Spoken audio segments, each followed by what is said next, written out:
will no longer be able to work from home. It's a major cultural shift, one countless people became accustomed to during the pandemic. The story is getting a lot of reaction tonight. Our Natalie Johnson joins us live with all the details. Natalie.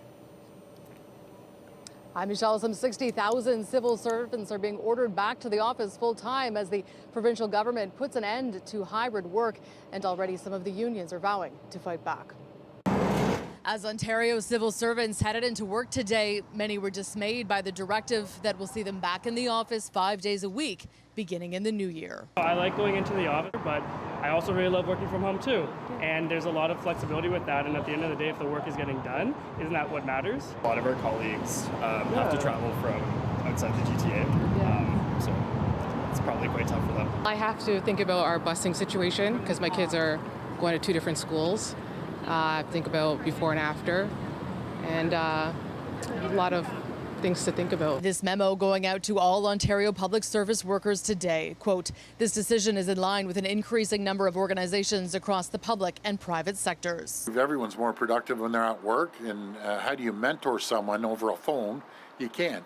You got to look at them eye to eye, over the water cooler, wherever, train them, camaraderie. Plus the economy, too. The Premier pointing to the empty path as just one example of the economic ripple effect working from home has had on the city's downtown. I work at a restaurant down the street, so we actually like that people are coming back a little bit. More people coming getting lunches and stuff. There's a certain benefit to going in person. There's definitely a reason why it was very helpful in the past, and it's not a bad idea necessarily to go back into it. Ontario's public servants were first called back to the office for a minimum of 3 days a week in 2022. At that time, roughly half of them had been working remotely for much of the pandemic.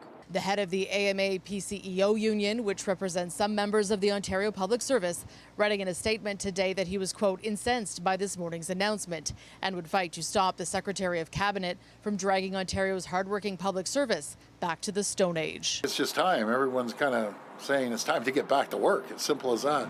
The transition to 4 days a week in the office will begin in October. 5 days a week takes effect in January. OPSEU, meanwhile, has just released a statement calling this move a slap in the face to Ontario's workers, calling on the government to halt the return to office plan. Reporting live at Queen's Park, I'm Natalie Johnson. Nathan, over to you. Thank you, Natalie. Also tonight, 2 crashes, 1 teenage driver. The Premier reacts after the 18-year-old charged for hitting his SUV is now also accused in a head-on crash that killed a father of 3. But first, the latest on travel turbulence caused by a potential strike at Air Canada. Flight attendants are threatening to walk off the job, and today the airline started canceling flights as the war of words escalated on both sides of the labor dispute. CTV Sean Leithong is at Pearson Airport, where passengers are left to scramble. Sean. Well, Nathan and Michelle, they are telling 2 very different stories as we get closer to this possible strike. Air Canada is saying that their latest offer would make their flight attendants the highest paid in the country. Meanwhile, CUPE is saying that their workers are earning less than minimum wage. Storming in on their employer, about 24 Air Canada flight attendants picket inside a news conference that was organized by the airline. We want to be seen, we want to be heard, we want to be valued for the work that we do. Members stand holding signs accusing Air Canada of forcing unpaid work. This as the airline begins canceling flights, winding down operations towards a total shutdown. It's simply not the kind of system that we can start or stop at the push of a button. At the start of the day, Air Canada leadership outlined what the shutdown would look like. It includes several dozen cancellations Thursday, around 500 cancellations on Friday, with all flights grounded by Saturday if a deal is not reached in time. The first cancellations to be mostly international long-haul flights set to take off Thursday night. At Pearson Airport in Toronto, an information desk has been set up to help travelers who are concerned. I'm concerned about getting back from my destination. That's about it. I'm hoping it'll be very short-lived and resolved really quickly. If not, I guess we're finding another ride home. The airline saying all canceled flights will be offered a refund as they try to rebook for those who are stranded, but seats are limited. And it looks like we're going to have to pay out of pocket probably about $900 for a new flight. With similar anxieties across the country, this woman in Vancouver bought 2 return flights. I am booked Monday with Air Canada, but I bought another flight with Flair just to be safe. While in Ottawa, a European vacation may need to be extended. We could stay with family, but I mean, it would definitely be an inconvenience. We are extremely disappointed by CUPE's decision, which threatens to disrupt the travel plans of more than 130,000 customers a day. The airline saying their latest offer, a 38% raise, including benefits, that would make Air Canada the best compensated flight attendants in the country. One of the lowest rates. Bargaining team member Natasha Steya says the airline isn't being truthful. We are not the highest paid, and with the increase that they're proposing, we still would not be the highest paid. As both sides argue over compensation and what the union is calling unpaid work, at this point, there's little either side can agree on. We have been at the table, sitting and waiting. We've been talking with the conciliators. We've been there. But the employer, they left. We never left the table. We are engaged throughout the entire process. Air Canada has asked the federal government to step in and force mediation, with Federal Labour Minister Patty Hajdu saying the government is available, but I urge both parties to put their differences aside, come back to the bargaining table, and get this done now for the many travelers who are counting on you. And Patty Hajdu adding to her statement later on this afternoon, saying that the union has requested a deadline of noon tomorrow before they decide whether to enter binding arbitration. The Labour Minister has agreed. Reporting live, I'm Sean Leathong. Michelle, send it back to you. Thank you, Sean. And just ahead, if you're one of those holding tickets, the impact of the flight attendant strike is profound. Coming up, the alternatives to keep you covered. But first, a check on the forecast. There's a live look. Still sunny out there and hot. Just a few clouds, and the hot air is going to stick around as we look ahead to Friday and the weekend. But a cool down is on the way. Lindsay Morrison is here with a look at how things are now. Lindsay. Yeah, Nathan, there is a cool down in the long-range forecast, but you're absolutely right. We're going to get a little hotter before we cool down. Right now, we are enjoying that sunshine. There's been a little bit of fair weather cloudiness today. It continues to dissipate, and we will be clear through the overnight hours tonight. Right now, it is 27 degrees in Toronto. It feels like 31. What a difference from the last few days. Winds are coming from a southeasterly direction. We're going to tap into a bit more of a southwesterly flow over the weekend, so that will heat things up. Overnight tonight, a low of 20, clear skies, and then tomorrow, beautiful sunshine, great conditions for the first day of the CNE. We'll talk about this and take you through the weekend forecast coming up. For now, Nathan, back to you. Thank you, Lindsay. For the first time, we're hearing Premier Doug Ford speak about a crash that killed a father of 3 earlier this month. The driver charged in that collision is also suspected in a crash involving Ford in January. As CTV's John Woodward reports, the Premier did not mince words when discussing the case. Just frustrating. Heart-aching. Ontario's Premier responding to questions from CTV News about a deadly crash that claimed the life of Andrew Cristillo and seriously injured his 3 daughters earlier this month. I talked to his father, and it's just heart-wrenching. You think of 3 young girls, you know, his wife that has cancer. Everyone has to pitch in and help this family. It's terrible. The Premier with a personal connection. The same driver charged with dangerous driving causing death in that case, 18-year-old Jaywin Kirubananthan, is also charged with dangerous driving in a crash with the Premier's motorcade in January on Highway 401 in Pickering, just east of Toronto. Do you worry that that could have been you? Well, it could have, like 3-4 inches more. He hit me right on my door, going over 200 kilometers an hour. We didn't even know it hit us. We were just driving straight.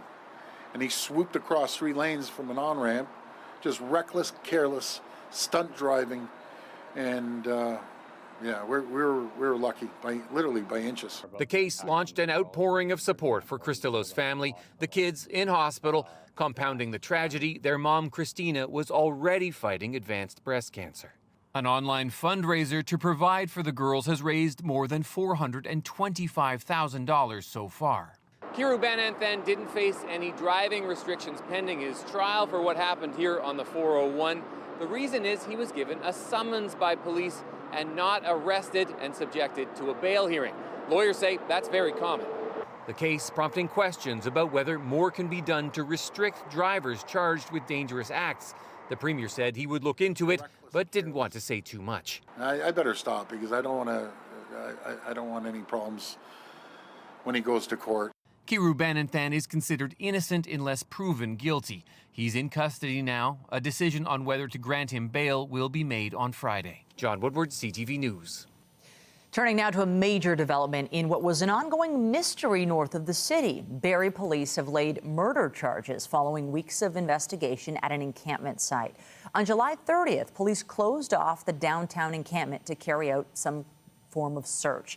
They later arrested a suspect on weapons offenses and other charges, as searches also took place at properties in Huntsville and North Simcoe County. Today, the Major Crime Homicide Unit said those efforts recovered suspected human remains. They've now charged that same suspect, 52-year-old Robert Ladouceur, with several offenses linked to the deaths and dismemberment of two men in their 40s. Police say the investigation was triggered earlier this year by reports of a missing person. The accused faces a bail hearing tomorrow. The allegations haven't been tested in court. A man accused of opening fire on a group of friends in an unprovoked shooting in the downtown core is now in custody. This happened around 2:30 last Friday morning near King and Sudbury Street. Police say the group was walking in the area when they were nearly hit by the accused as he drove a motorcycle. It's alleged he then approached and opened fire as the victims tried to walk away. A man and woman in their 30s were rushed to hospital in critical condition, and investigators say their injuries are believed to be life-altering. Now they say 32-year-old Naeem Alexander was arrested Tuesday. He's been charged with attempted murder and possession of a firearm contrary to a prohibition order. Also today, Toronto police provided an update on their investigation into a sprawling gunfight on Queen Street West. Back on November 11th, police say 3 armed suspects fired at a recording studio where a group was gathered for a birthday party.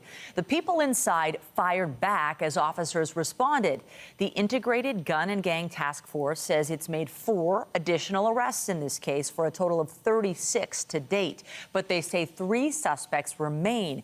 28-year-old Mohammed Khairi of Brampton, 25-year-old Olad Olad of Toronto, and 19-year-old Johnnery Walker of Brampton. They're wanted on weapons offenses and other charges. Anyone with information is asked to contact police or Crime Stoppers. The city of Mississauga has been granted a temporary injunction to ban large gatherings at a popular community plaza. Ridgeway Plaza is located near Eglinton and the 403. It's become a popular meeting spot for large groups, but it's led to complaints about noise, clogged streets, and loud music.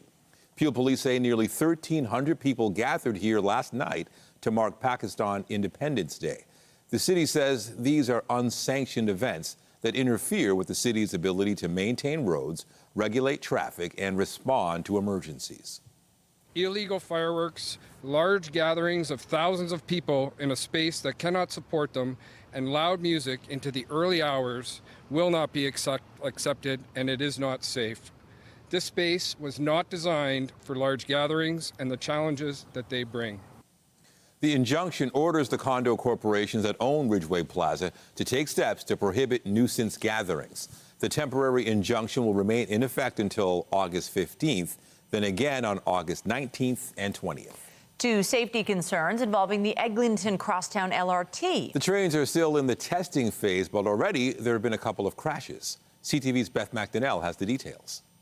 Eglinton LRT trains have been running as part of extensive training for the last few years.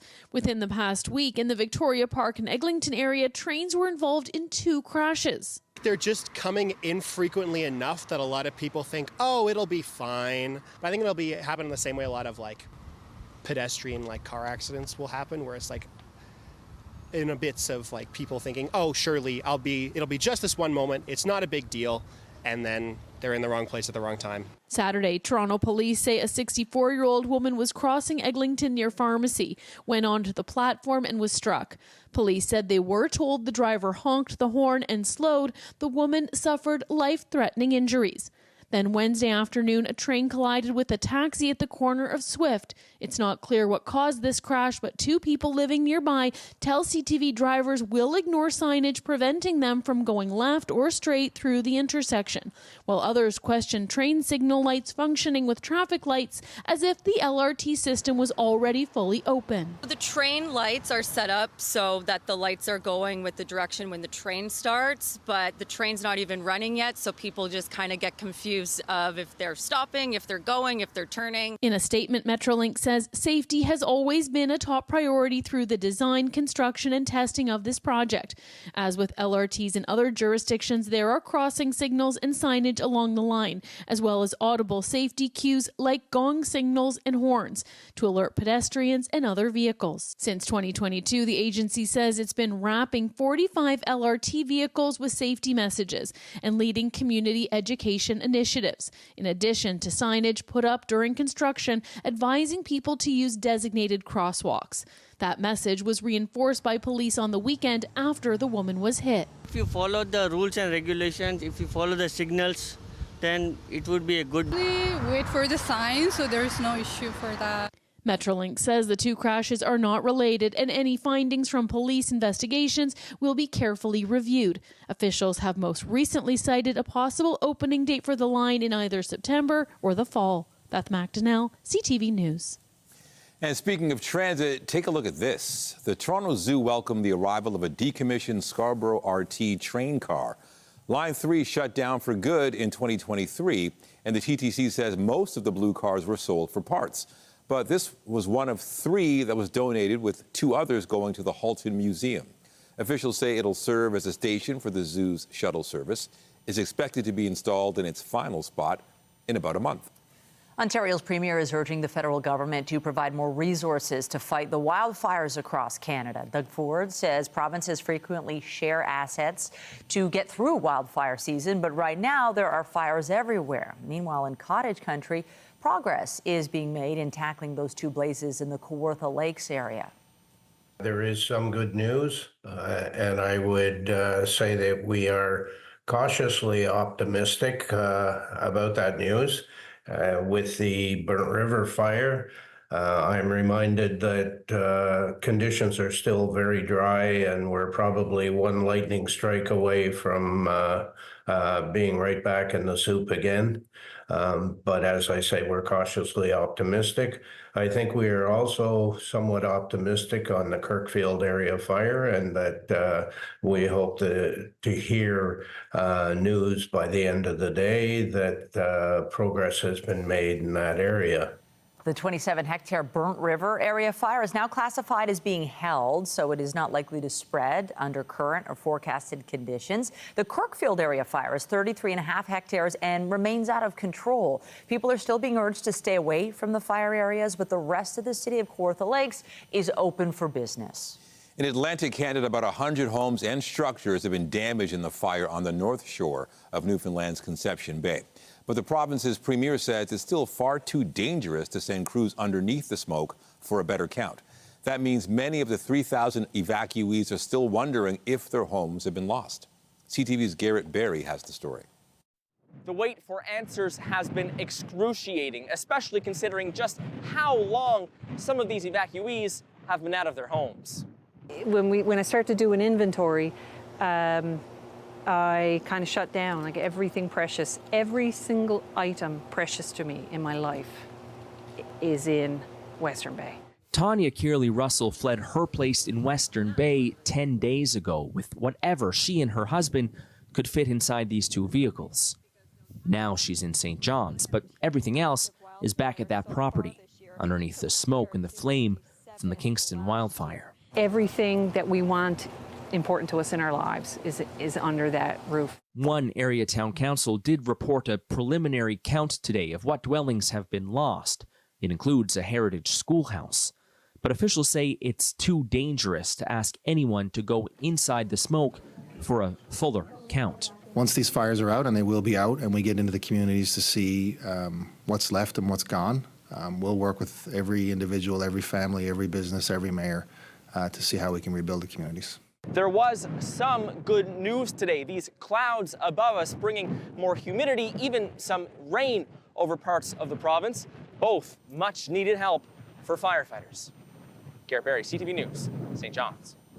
Elsewhere, a wildfire in Halifax is currently being held. The Susie's Lake fire has burned about 15 hectares. In Nova Scotia's Annapolis Valley, an out-of-control wildfire has prompted the evacuation of about 42 homes in the West Dalhousie area. In New Brunswick, people northwest of Miramichi are being asked to be ready to leave their homes on short notice because of a blaze there. Out west, a wildfire continues to burn out of control about 12 kilometers south of Port Alberni, BC. There was moderate fire behavior overnight as cooler temperatures and higher humidity moved into the area. And in Saskatchewan, there are 79 active wildfires, 11 of them not contained. The province's fire ban was lifted at 11 o'clock last night because of improved conditions. Now, back here at home, we have some breaking news tonight. One person has been injured in a daylight shooting in Markham. This is a live look. Our CTV News chopper over the scene in the area of 14th Avenue and McCowan Road. Officers responded to a call around 5:20, and they located one person with gunshot wounds. The extent of their injuries is not clear at this point. The suspects fled the scene, and police say there isn't believed to be a threat to public safety. Officers are asking residents to avoid this area and to expect a large police presence as their investigation continues. The Assembly of First Nations calls it an important milestone. Compensation payments have begun for some claimants in a $23 billion child welfare case. The settlement with the federal government affects more than 300,000 First Nations children and their families. It's meant to provide compensation for Canada's chronic underfunding of on-reserve child welfare services. More than 40,000 claims have been received, but there are still many more eligible claimants who haven't yet submitted applications. China's nearly 76% tariff on Canadian canola exports went into effect today. The duty has already caused the price of one of Canada's most valuable crops to fall, wiping out millions of dollars in its value. Conservative leader Pierre Poilievre is calling on Ottawa to act. They've already gone after oil and meal. And this is, of course, another unfair attack on our Western producers, many of whom were having a fantastic growing season and looking forward to a bumper crop. That crop is now facing tariffs from one of our biggest customers. These tariffs are unfair and unjustified, and we lament the fact that Mark Carney has been so silent and so weak, failing to stand up for our farmers against these tariffs. The move by Beijing comes 1 year after it launched an anti-dumping investigation into Canadian canola. It was in response to Ottawa's 100% tariff on Chinese electric vehicles. We supply China with most of its canola, but Beijing currently exports very few electric vehicles to Canada. Prime Minister Mark Carney says he's considering measures to support farmers affected by the Chinese canola seed tariff. Coming up, there's a new Canadian retailer in town. Simon's opens its doors, stepping into the void left by the Hudson's Bay. We'll take you to the first of 2 Toronto locations. And I'm Pat Foran. Coming up on Consumer Alert, it's getting more expensive to own a car in Canada, and that's especially true if you have a bad credit rating. One woman says she's paying $800 a month for a 9-year-old car and still owes a lot more than it's worth. All of that story, that's just it. Today, we made it to a high of 27.5 degrees here in Toronto. That's a lot closer to our seasonal average of 26 than we've been really in the last few weeks. So a big change there. Overnight tonight, 20 is what we're forecasting here locally. That's still on the warm side. Some communities will be near the single digits. And here in the GTA, in the long range forecast, we are talking overnight lows in the low teens. We'll take you through the 7-day forecast coming up, and stay with us. We've got another full night of great shows for you right here on CTV. The average price of a new car in Canada is more than $66,000, and with current trade tensions, there are concerns it could go even higher. The majority of buyers have to finance their purchase, and if you have a bad credit rating, a car loan will cost you substantially more. Here's Pat Foran and Consumer Alert. Pat. Thanks, Michelle and Nathan. If you take out a car loan, the average interest rate is about 7%. But if you have a bad credit rating, it could be paying 2 to 3 times that amount. High interest loans make it harder to pay off your car and could leave you owing more than it's worth. Marva Ebo of Bolton bought this 2016 Mazda SUV 3 years ago. Unfortunately, when she got a loan, she had credit issues. She borrowed just over $40,000 for the vehicle over 6 years. At almost 13% interest, the cost of borrowing is more than $17,000. My credit was just below 600, so it was really hard to get any credit. So, of course, they approved me, but with a very high interest rate. After paying $800 a month for the past 3 years, she still owes about $30,000 for the car, even though it's worth less than half that. It's really, really frustrating, and I just reached a point now I don't know what to do. Even if you have good credit, a recent survey found the total cost of car ownership in Canada is almost $1,400 a month. When you have bad credit, it's a lot more than that. The data is showing that negative equity in car loans is now higher than it's ever been before. Car Help Canada says anyone with poor credit or who has declared bankruptcy can end up with never-ending car payments. The interest cost, the cost of financing ends up being so incredibly high that it quickly drowns them in debt, and they're left with a vehicle that's worth significantly less than what they originally paid for it. It's important to maintain a good credit rating to avoid having to take out loans with high-interest lenders. If you miss just one payment, regardless of what that amount is, it can have a very real impact on your credit score. So you want to be really careful about that. I do need a car. I just can't afford $800 a month. For anyone stuck in a high-interest loan, you could refinance, sell your car, or trade it in for something more affordable. Car Help Canada suggests paying it off as quickly as you can. There's no easy way out of it. You just have to pay down the debt as quickly as you can, pay off the vehicle, and just hold on to it. And according to Stats Canada, owning a vehicle takes about 15% of a person's household income, and it's now the third largest expense after housing and paying for food. On your side, I'm Pat Foran. If you have a consumer story idea, email us at alert@ctv.ca. Well, I think it's fair to say this is just a solid summer day, weather-wise, the kind of weather you want heading towards Friday and another summer weekend. It's definitely been consistent, this hot weather, and it's going to stick around for a few more days at least. Yeah, it's going to get a little hotter before it cools down for a bit next week. And I think we could all enjoy the sunshine today, knowing that we had a little bit of rain earlier in the week because, yeah, it's been a hot and very dry summer, but that hasn't been great for everyone, of course. It's been great for many of us, though. And yeah, today was a nice one. Here's what it looked like a little earlier today. In fact, in the morning hours, there was quite a bit of haze hovering over the city, a little bit of mist and a little bit of fog outside of the GTA, too. If you look close enough, you can maybe make out the city of Toronto skyline in there. Ah, yes, there's the CN Tower. Slowly but surely, any haze and any cloud has been dissipating here in southern Ontario, and we are looking at mainly clear skies as we continue through the overnight hours. So there's not much to show you here on the satellite and radar, and there really won't be for the next couple of days. If you're waiting for the next round of rain, likely to be waiting just a little bit longer. Thunderstorms are rumbling across northern parts of Ontario, but we're looking pretty dry here over the next few days. I'll pause this midday tomorrow to show you nothing but sunshine for your Friday. Saturday, we might see a little more in the way of cloud. There's about a 30% chance of a quick passing shower, probably not enough to soak the lawn or the gardens. Your daytime plans should be just fine. And then heading into the day on Sunday, we're going to call it a 40% chance of showers. But again, no real soaker in the forecast, at least not in the short range. We're at 27 degrees right now. It feels like 32 out there, so just keep that in mind. Maybe you're planning an after-dinner stroll. This is a look at the temperature we expected around 9 p.m. tonight, so 24 degrees. Sunset time is going to be 8:23 p.m. tonight.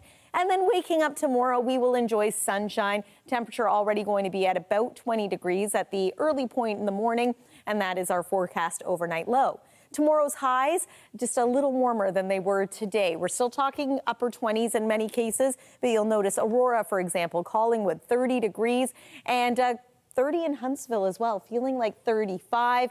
Our temperatures here in the city of Toronto are going to climb back into the 30s for Saturday. So that's another hot day. 33 degrees potentially, feeling more like 38.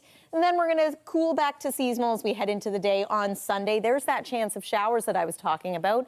But look at the overnight low Sunday and into Monday. 13 degrees. It's been some time since we've had a low that cool, so it's going to feel refreshing as we make our way through the early days of next week. A nice change for many, I assume. And then we'll watch about next Wednesday for maybe our next chance of a few showers. And if you're already missing the heat when you see that, don't worry. It looks like we're going to gradually warm up heading into next weekend. That's the weather for now. Nathan, over to you. Thank you, Lindsay. Also tonight, from big budget features to independence, we go behind the scenes with a filmmaking duo at the 3rd annual Toronto Pan-African Film Festival. Returning now to our coverage of the Air Canada labor dispute, and the impact of a potential strike this weekend will be widespread. So if you're one of those travelers holding tickets and looking for alternatives, CTV's Adrian Gabriel has been checking out your options. Labor stoppage or not, you should still be able to get off the ground, according to industry watchers.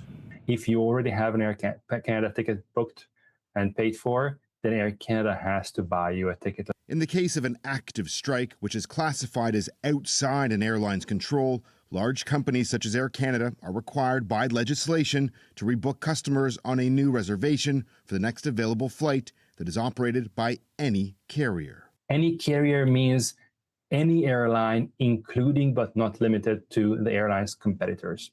On their website, Air Canada says customers whose flights are canceled will be notified and they will be eligible for a full refund.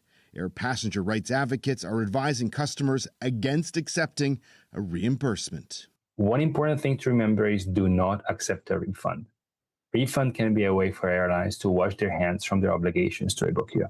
If you don't have a ticket and are looking to book travel in or out of Canada over the next several days, you might be in for a shock. The cheapest round-trip ticket departing Toronto tomorrow and returning from Vancouver next Friday costs more than $1,300. The same week-long round-trip ticket leaving September 5th, returning September 12th, is going for as little as $273. It all comes down to supply and demand that influences strategic pricing by the airlines. Last-minute ticket prices, which always tend to be higher, and a substantial sudden increase in demand that is pushing prices up due to what might be a strike at Air Canada. Again, if your flight is canceled by Air Canada, they're obligated to purchase you another ticket to your destination. If they refuse, consumer advocates say you could purchase one yourself and flip Air Canada the bill. Adrian Gabriel, CTV News, Toronto. Lily Johnson, the founder of the Sickle Cell Association of Ontario, has died at the age of 103. This is video from a birthday a few years ago. Johnson worked as a nurse, and she was considered instrumental in educating fellow nurses and doctors on how to care for patients with sickle cell disease. In addition to founding the Sickle Cell Association, Johnson also served as a consultant for Ontario's health ministry. She was made a member of the Order of Ontario in 2010 for her health advocacy work, and later a member of the Order of Canada in 2023. This weekend marks the 3rd season of the Toronto Pan-African Film Festival. The event kicks off tonight in the city's Little Jamaica neighborhood. CTV's Andrea Case has a look at this year's lineup. When you look at yourself in that mirror, are you afraid of yourself? No, not anymore. And partially because I think I've come to an appreciation for how much I've actually been there for myself. The partners and filmmakers behind A Small Book, Black Mythology and African Retentions, along with Professor James Small, ask their subjects to see themselves for who they really are. Their film will be screened at the 3rd annual Toronto Pan-African Film Festival. The Toronto Pan-African Film Festival has come to Little Jamaica once again to give stories and culture and music and life to the people that live here and to those who would like to venture here. To be free, truly free, is to be shackled to your identity. All tickets for opening night are already gone. We end up doing a mirror workshop and the participants that actually talk during that workshop, they express certain things about themselves by looking themselves in the mirror. And what that is looking deeper into yourself to see where you really, who you really are, right? As opposed to what society actually tells you. The festival will be held at the newly renovated Unitarian Church on Oakwood Avenue, just south of Eglinton Avenue's Little Jamaica. In addition to her work in film, L.A. Wade is an award-winning author who calls herself a creative mental health strategist. Our traditions, they are still in us, they are in our families, and we don't tell our stories from those perspectives. Storytelling is in the couple's blood. They both have their own production companies.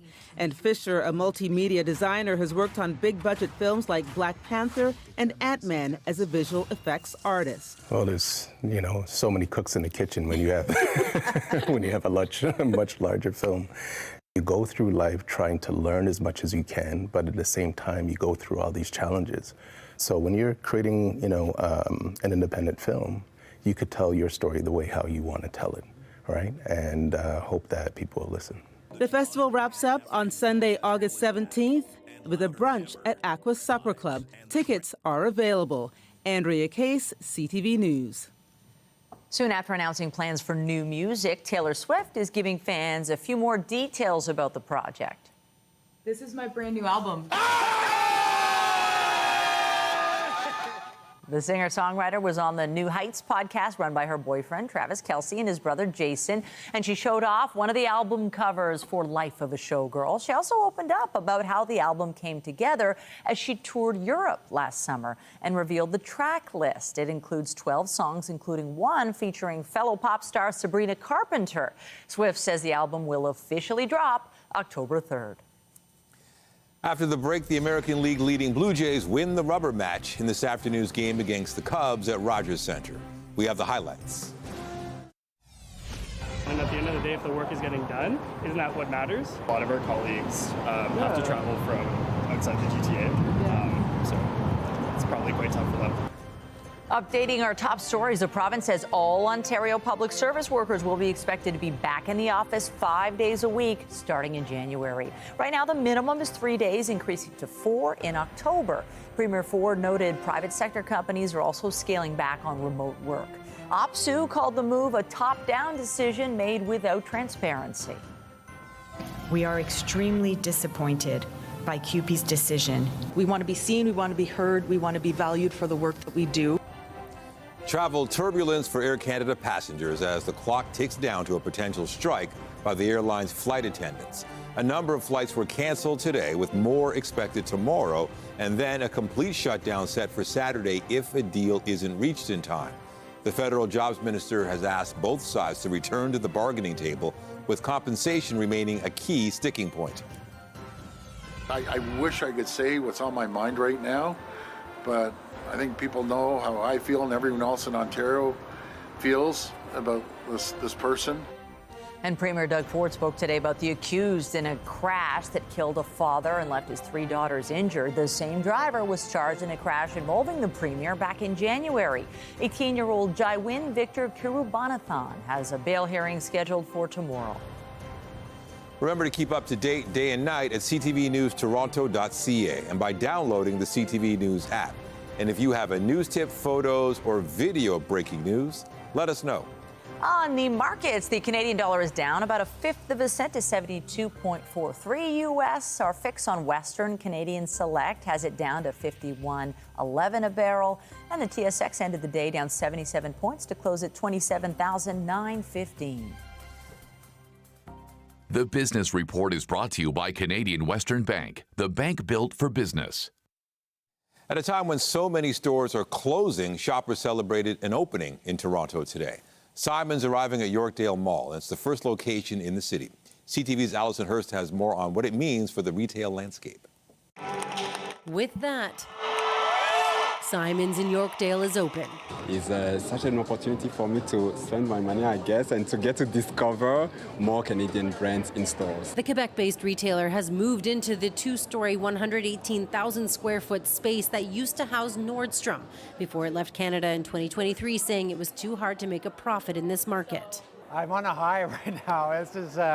This is really a milestone for us. And doing it at a time that follows the permanent closure of its biggest Canadian competitor, Hudson's Bay. We're always sad to see people exit the market. It creates turbulence and we always want a dynamic and a high vitality retail environment.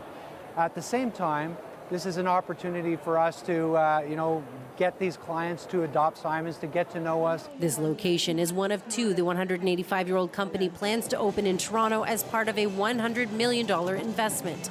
The other will be at Eaton Centre. Simons is a bit of an enigma. It's very different than other what we would call department stores. Retail analysts say the timing is calculated. They probably could have launched in Toronto years ago, but they waited to get the exact property in the exact mall that they needed. Analysts add Simons house brands make up 70% of its store merchandise, advantageous at a time when Canadians like Elena Losi are actively looking to buy Canadian. This is a Canadian institution. Everybody needs to start supporting Canada. Lala Del Mastro says she had to come opening day. Just a store I've always liked, always shopped online. And Stephanie Chandler popped in when she noticed it had opened. It's great. I'm glad to see something fill this space. The company's CEO expects the two-store Toronto expansion to increase annual sales by 15%. There's still no date on when the second location will open at the Eaton Centre. The company CEO saying it will be sometime this fall. Alison Hurst, CTV News. The Toronto Blue Jays were looking for a series win against the Cubs at Rogers Centre this afternoon. Chicago was up 1-0 in the seventh when this happened. In the air to left center and well hit. Gone! There it goes. Vladimir Guerrero Jr. hit his 20th home run of the season to give the Jays a 2-1 lead, and that would be the final score in the rubber match of the three-game series. Toronto's currently 4.5 games ahead of the Red Sox for first in the American League East. Meanwhile, this has been a day to remember for Burlington's Owen Casey. The 23-year-old made his major league debut this afternoon against the Jays. But again, this all came together less than 24 hours, probably after the conclusion of the game last night, so maybe more like 16 or 18 hours ago. And he's swinging at the first pitch. Hits it to left center, and he's robbed. Absolutely robbed by Davis Schneider. What a catch. Casey was DHing for the Cubs and came very close to getting an extra base hit on his first trip to the plate. It was a whirlwind day for the Canadian outfielder who arrived at the ballpark shortly before game time after a flight from Iowa.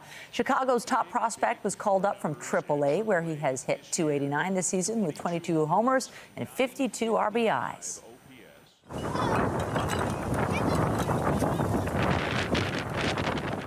And speaking of whirlwind, in New York State, two Little League teams had to wait for the dust to settle before a championship game could be decided. The 11-year-olds had to duck and run for it when a dust devil tore through the diamond. The whirlwind lasted about 30 seconds before they could play ball. That is frightening. Get that ref out of there. Okay, just ahead, a vibrant, permanent new addition to Toronto's Wellesley station. The story behind the colorful collaboration greeting transit users and neighborhood residents. Tonight, tensions soar as Air Canada planes are grounded. It's really, again, unfortunate. How the federal government is getting involved as the clock ticks down on a strike by flight attendants.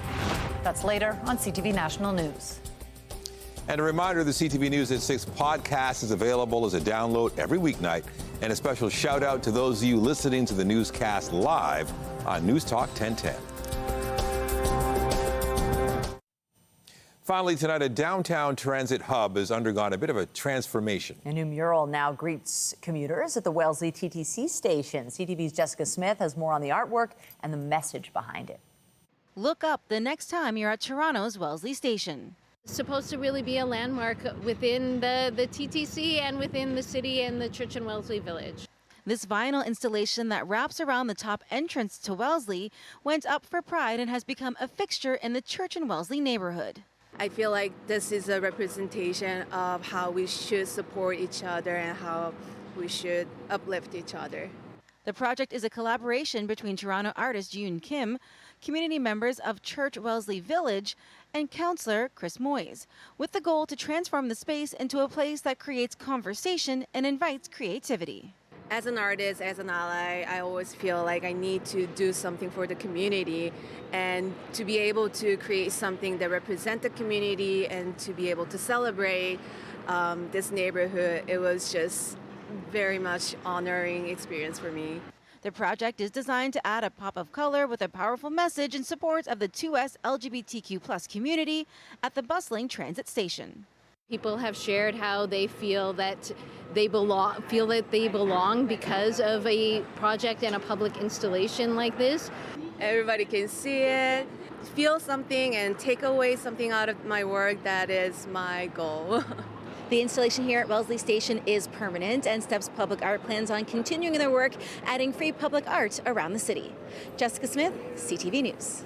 It is great when there are so many fun, free things to do as the summer winds down. There's just so much to do. The city is bustling and the weather is cooperating for all the fun activities. I think we're about to have a fabulous Friday tomorrow. In fact, we're going to be flirting with 30 in many locations as far as the temperature is concerned. So here's tomorrow's expected highs and humidex readings as well. That's going to feel a little more muggy. As mentioned, tomorrow is the first day of the CNE. Here's a look at what you can expect if you're heading there in the evening. It's nice to see the Midway lights light up. Your cottage country weekend forecast is looking good, but a reminder that it is going to be hotter again on Saturday. This is a short lasting heat wave, if you will, because we're going to cool down for the early part of next week. Michelle and Nathan. Thanks, Lindsay. That's it for us, but Heather Wright has you covered tonight at 11 for CTV National News, followed by Zarada Allman with your next local newscast at 11:30. Meantime, our coverage continues anytime on CP24 and at ctvnewstoronto.ca. For Lindsay Morrison and all of us here at CTV News, thanks for watching and have a great night.